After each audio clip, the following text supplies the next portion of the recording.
Hey everyone, it's April 8th, and that means that if today's your birthday, you share with English serial killer and necrophile John Reginald Christie, known as the Rillington Place Strangler, who took 8 lives in the 1940s and 50s, and that is him right up there. Christie was born in 1899 and was abused as a child by his father. His grandfather died when he was just 8, and he was fascinated by seeing the man's corpse, becoming sexually aroused at the sight. While he was an outstanding student, he was unpopular with his peers and had issues at home as well, reportedly peeping in on his sisters. He had a few fumbling attempts at intimacy with classmates, but was impotent with them, gaining the nickname Can't Do It Christie. His first successful sexual experience came when he hired a prostitute at the age of 19. Christie enlisted as a signalman in World War I, during which he was hospitalized after a mustard gas attack, affecting both his sight and speech temporarily. Leaving the military, he found work as a postman and got married shortly thereafter, but he was known to be impotent with his wife and frequented prostitutes instead.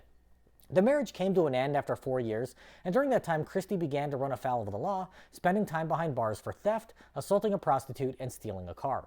He reconciled with his wife in 1933, but still spent time with prostitutes, and his sexual appetite began to turn violent.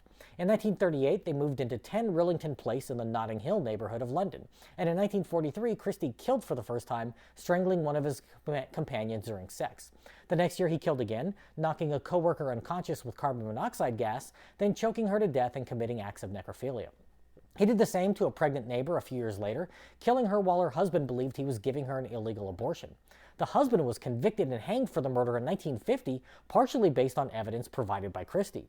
He continued this pattern over the next few years, murdering his wife and 3 more women he convinced to come to his home after rendering them unconscious with gas.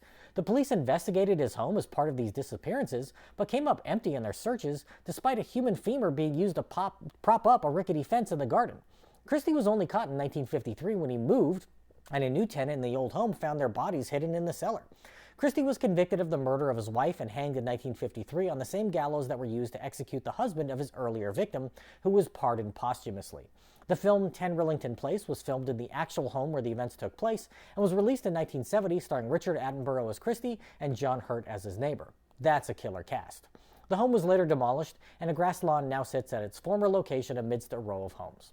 If this is your birthday, I hope you have a great day. Leave me a comment so I can wish you a happy birthday. If you know someone whose birthday it is today, send them this video so they can find out all about their birthday twin. And to John Reginald Christie, I say, happy birthday, you bastard.